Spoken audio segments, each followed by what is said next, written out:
বেটা তুই এলে তো খনি হওয়া দোষিত করে ভাবি খনি দোষ দেখ তিনি বাড়ি বকলে স্কুল থেকে ওয়াট পাচ্ছে আর তুই কি করছিস তুই এই বয়সে খনি হওয়া দোষিত কি করে মু মানে ইয়াত পাইছো বাবা হ্যাঁ পাইছিস কেনে খনি হওয়া ওয়াট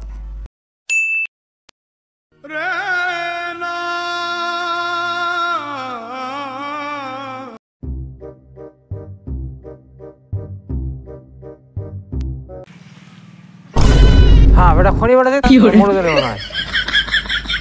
হ্যাঁ ঠিক আছে বাবা হ্যাঁ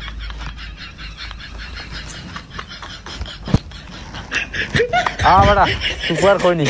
সেই বানাইছিস